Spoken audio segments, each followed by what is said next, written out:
Well, a warm welcome to this edition of the Morning Call. Bienvenue donc à cette édition de Morning Call. L'avenir du dialogue national en cours en République démocratique du Congo en danger. La conférence épiscopale du Congo a décidé de suspendre sa participation à cette rencontre au deuxième jour des manifestations dans le pays qui ont fait plusieurs morts. Des bâtiments de l'opposition, y compris ses sièges dans la capitale, ont été incendiés lors des affrontements entre les opposants au président Joseph Kabila et les forces de l'ordre. L'Église justifie son retrait du dialogue par le fait que ce forum s'est préoccupé essentiellement du maintien au pouvoir de Joseph Kabila. Les détails dans ce récit.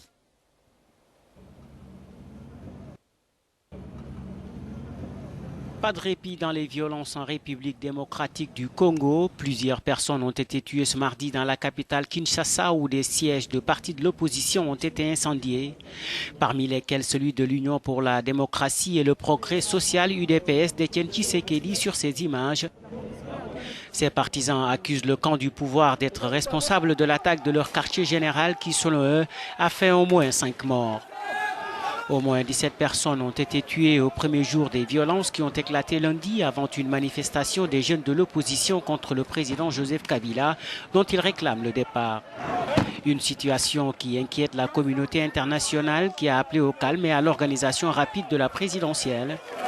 Ce mardi est la date limite pour convier les électeurs aux urnes pour ce scrutin qui devait se tenir sans le président Kabila au pouvoir depuis 2000 ans et à qui la Constitution interdit de se représenter. Les réactions de la communauté internationale pleuvent depuis.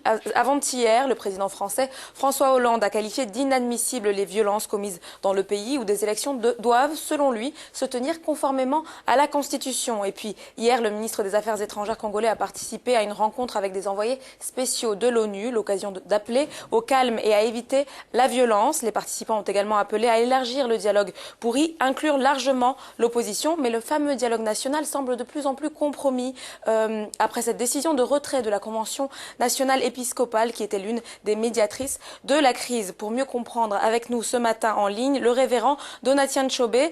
Monsieur Tshobé, bonjour. Quelles sont les raisons pour lesquelles vous avez décidé de suspendre votre participation au dialogue?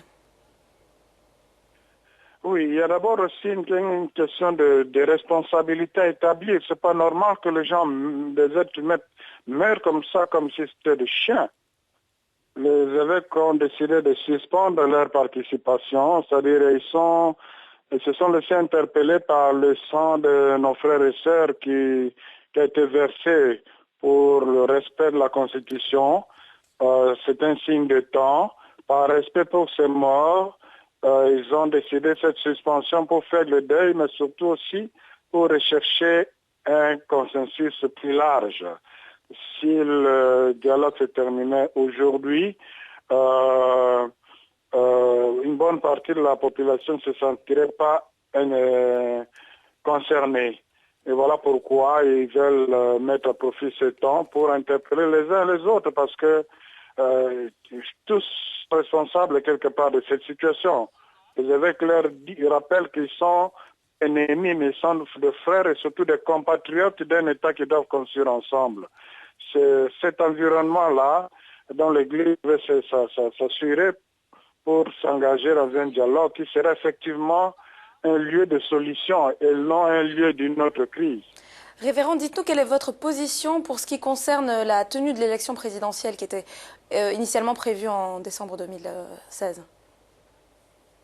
Dans le même communiqué, les évêques rappellent que dans le respect du cadre constitutionnel, tout accord politique à convenir, parce que tout dialogue dans ce contexte devait aboutir à un compromis politique, devra tenir compte de certains fondamentaux. La première chose relevée par les évêques dans leur communiqué, c'est qu'il doit être clairement établi et stipulé que l'actuel président de la République ne sera pas candidat à la prochaine élection présidentielle. Que les dates des élections attendues soient mentionnées dans cet accord. Que le plan de décaissement de l'argent nécessaire pour les élections soit défini dans cet accord. que les comités de mise en œuvre de cet accord, donc le comité de suivi, pour garantir, donner des garanties que ce ne sont pas des choses mises par écrit pour rester là, ce comité-là doit être mentionné aussi dans cet accord.